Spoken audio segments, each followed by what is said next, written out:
नमस्कार दोस्तों, मैं बालू तरोले हमारे YouTube चैनल IT अभिलाषा में आप सभी का स्वागत है। दोस्तों आज जो वर्कशॉप कैलकुलेशन एंड साइंस का पुराना पेपर था वो हल करके बता रहा हूँ, जो जुलाई 2018 का। उसके हमने अभी तक 1 से लगाकर 8 क्वेश्चन तक हल कर लिए, 1 से लगाकर 8 तक। अब आपको मैं आगे बता रहा हूँ 9 से लगाकर 16 तक का बनाऊंगा। ठीक है, तो ये दूसरे पार्ट में बनाऊंगा क्योंकि वीडियो एक साथ बनाओ तो लंबा बन जाता है, इसलिए आपको छोटे छोटे टुकड़े करके मैं आपको बता रहा हूँ। यानी कि इसको 3 भागों में बनाने वाला हूँ। तो ये दूसरा भाग बन के तैयार हो गया। पहला भाग आपको वीडियो के डिस्क्रिप्शन बॉक्स में मिल जाएगा, वो देख लीजिएगा। तो अभी तक हमने 8 क्वेश्चन हल कर लिया। अभी हम 9वां क्वेश्चन हल करेंगे। 9वां क्वेश्चन में दिया गया है, find the weight of a cube of MS का फुल फॉर्म होता है mild steel of 14 centimetre is with is density being 7.8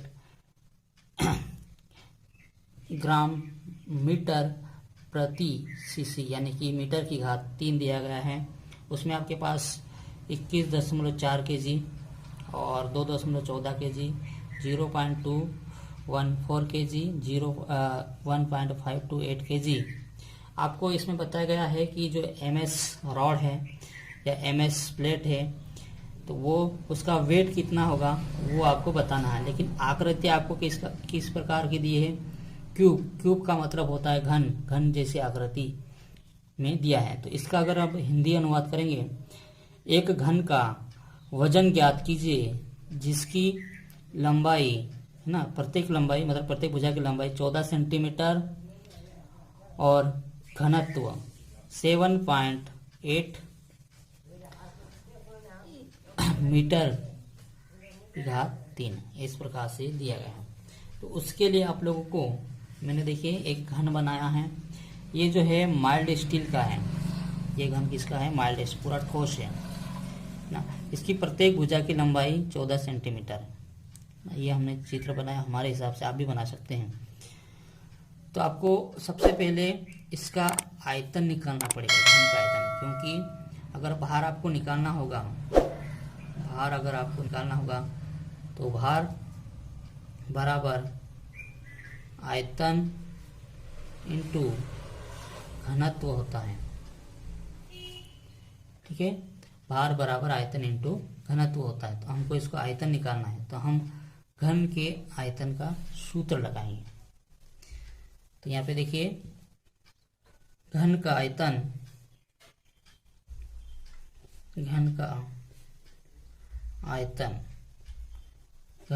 का सूत्र होता है a की घात 3। तो ये भी है, ये भी है, ये भी है। तो हम इसको लिखेंगे 14 गुणा 14, 3 बार 14 लिखेंगे। ठीक है, अगर हम 3 बार 14 में 14 का गुणा करेंगे तो हमारे पास आ जाएगा ये 27,2744 है ना, सेंटीमीटर की घात 3। तो हमको ये सेंटीमीटर है, तो हमको मीटर में चाहिए, तो हम किसका गुणा करेंगे? भाग देंगे 1000 का। तो ये हो जाएगा 2744 बटा 1000 मीटर, क्योंकि मीटर में आपको निकालना रहता है। तो ये हो जाएगा 2.744 मीटर। ठीक है, अब आपको इसका भार निकालना रहेगा, वेट कितना होगा? तो भार बराबर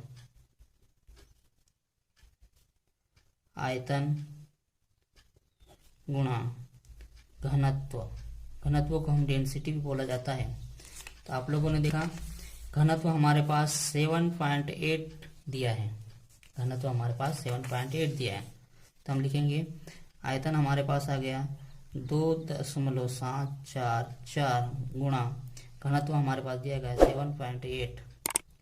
अगर हम इसका गुणा करेंगे तो आएगा 21.4 kg, इतना भार आएगा उसका। तो हमारे पास ऑप्शन है वो ए वाला बिल्कुल सही है। ठीक है, अब अगला प्रश्न है 0.3 लीटर इक्वल टू कितना ml होता है, ऐसा क्वेश्चन दिया गया है। यानी कि आपके पास 0.3 लीटर में कितने ml होता है वो आपको बताना है। ठीक है, तो मैं आपको बता देता हूँ। 10वें नंबर का क्वेश्चन है ये। 1 लीटर बराबर 1000 मिलीलीटर या ml बोलते हैं। तो आपको इसका निकालना है, तो 0.3 गुणा 1000 ml, तो ये हो जाएगा, गुणा करके देख ले, 3 शून्य 3 शून्य 6 शून्य 3 एकम 3.1 अंक के बाद, तो आपके पास हो जाएगा 300 ml। उसमें 300 ml कहीं ना कहीं ऑप्शन दिया होगा, तो ये पहला ऑप्शन बिल्कुल सही है। इसमें अगला क्वेश्चन दिया गया है स्पष्ट तरीके से कि 1 मीटर इक्वल टू कितना होता है, यानी कि 1 मीटर में कितना लीटर होता है, ऐसा दिया गया। 1 मीटर की घात 3 में कितना लीटर होता है, तो 10 लीटर, 100 लीटर, 1000 लीटर, और इनमें से कोई नहीं। आप लोग को ध्यान रखना है।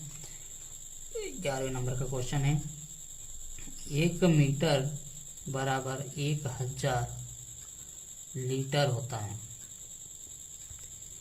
मतलब 1 मीटर में 1000 लीटर, यानी कि घात 3 दिया है। 3 का मतलब ये होता है कि वो लंबाई, चौड़ाई, ऊंचाई समान है। तो आपको इसमें अगर देखा जाए तो सी वाला ऑप्शन बिल्कुल सही है ना। इसके बाद अगला 12 नंबर का क्वेश्चन दिया गया है। 25.4 mm इक्वल टू इंच, यानी कि एक 25.4 मिलीमीटर में कितने इंच के बराबर होता है ना। तो आप लोगों ने स्केल उठा के देखना, 25.4 मिलीमीटर बराबर 1 इंच होता है ना। ये थोड़ा सा क्लियर करो, तो 25.4 mm बराबर 1 इंच होता है। अगर आपको 2.54 सेंटीमीटर पूछे तब भी ये 1 इंच के बराबर होता है। आपको देखो ये दशमलव है वो आगे बढ़ा दिया तो सेंटीमीटर में परिवर्तन हो जाएगा और 1 इंच, तो आपको 25.4 दिया गया है, mm बराबर 1 इंच। तो आपके पास ये वाला ऑप्शन बिल्कुल सही है, सी वाला। इसके बाद 13 नंबर का क्वेश्चन बहुत सरल दिया गया है।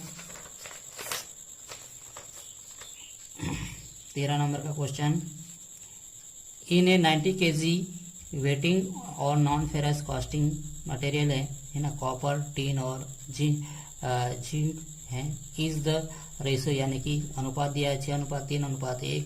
द वेट ऑफ कॉपर, यानी कि कॉपर का भार कितना होगा, ये आपके पास दिया है। टोटल अलोहा धातु है, उसका वजन दिया गया है नॉन फेरस मेटल कास्टिंग के लिए, तो वो है 90 kg। मतलब जो अधातु का जो भार दिया गया है, अधातु का भार 90 kg दिया गया है। उसमें पहला है कॉपर, कॉपर है, कॉपर को Cu के नाम से जानते हैं। ये इसका जो अनुपात दिया गया है 6, तो हम मान ही लेते हैं, माना कि कॉपर को 6x माना है ना। ठीक उसी प्रकार टीन को माना हमने, इसका अनुपात दिया गया है 3x। और लास्ट में दिया है जिंक, जिंक को Zn, इसको x मानते क्योंकि एक ही अनुपात दिया है। अब हमारे पास टोटल इतना है, तो हमको अब निकालना क्या है कि कॉपर कितना है, कॉपर बराबर कितने kg है, ऐसा पूछा है। तो हम सबको निकाल के बताऊंगा मैं। हमारे पास इसको मान लिया हमने, ये है ना। अब हम सबको जोड़ेंगे तो सबके बराबर है 90 kg होगा, है ना। तो यहाँ पे देखिए टोटल मतलब धातु का भार बटे ये आपके पास है। तो हमारे पास टोटल जो मटेरियल है कॉपर प्लस जिंक प्लस ये, तो कॉपर हमारे पास 6x है, जिंक टीन हमारे पास 3x और जिंक हमारे पास x, ऐसा हमने माना बराबर, इसके बराबर कितना है 90 kg। सबको जोड़ देंगे तो हमारे पास ये कितना हो जाएगा 10 kg, 10x बराबर 90। तो x बराबर हो जाएगा ये 90/10। तो x बराबर कितना होगा 9 kg। तो x का मान आ गया। अब आपको किसी का भी निकाल लो। इसी को देखिए कॉपर माना हमने, कॉपर को कितना माना 6x। तो x के स्थान पर हम कितना रखेंगे 9। तो ये हो जाएगा 9×54 kg। ठीक उसी प्रकार अगर टीन का निकालना रहेगा तो टीन माना हमने 3x। तो 3 गुणा 9, 3 9 27 kg होगा ये। इसी प्रकार जिंक, अगर हम जिंक का निकालेंगे तो जिंक को x माना तो x बराबर 9 kg। अब आपके पास प्रश्न में क्या पूछा गया है, कॉपर का वेट ज्ञात कीजिए। तो कॉपर हमारे पास कितना है 54 kg। तो हम लगाएंगे सी वाला। अगर वो पूछता है टीन का तो टीन हमारे पास 27 kg रहता। जिंक पूछता तो जिंक हमारे पास 9 kg। इस प्रकार से क्वेश्चन आते हैं। 13 नंबर का क्वेश्चन हो गया। अब अगला 14 नंबर का है।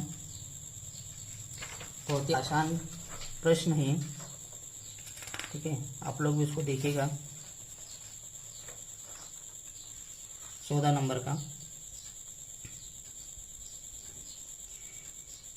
ए 100 metre long rod is cut into 2 parts, यानी कि 100 मीटर लंबी रॉड है, इसको 2 भागों में बांटा गया है। सो डेट 1 पार्ट इज, यानी कि एक पार्ट के भाग 2/5 किया गया है। Of the total length total of the 2 parts surface, यानी कि 2 जो पार्ट आएगा वो कितने कितने भाग का आएगा, ऐसा क्वेश्चन पूछा गया है। तो हमारे पास जो लंबाई है टोटल वो कितना है 100, उसको कितने भागों में बांटा है 2/5 भाग में बांटा है। तो कितना भाग की, पहले भाग की लंबाई कितनी होगी, दूसरे भाग की लंबाई, तो हम पहले भाग की लंबाई निकालेंगे। पहले भाग की लंबाई, पहले भाग की लंबाई बराबर 100 गुणा 2/5, 5 एकम 5, 5 दूनी 10। तो हमारे पास कितना बच गया 20 गुणा 2 बराबर 40 मीटर, ठीक है। अब पहले भाग की लंबाई हमको पता चल गई कि 40 मीटर है, तो दूसरे भाग की लंबाई हम निकाल सकते। दूसरे भाग की लंबाई, दूसरे भाग की लंबाई टोटल हमारे पास कितना है 100 माइनस 40, तो हमारे पास जो मान आएगा वो 60 मीटर। तो दूसरे भाग की लंबाई हमारे पास 60 है, तो 40 और 60 आना चाहिए, 40 आना चाहिए। तो ये वाला होगा, यहाँ पे है बी वाला ऑप्शन बिल्कुल सही, 40 मीटर और 60 मीटर। अगला क्वेश्चन है 15 नंबर का।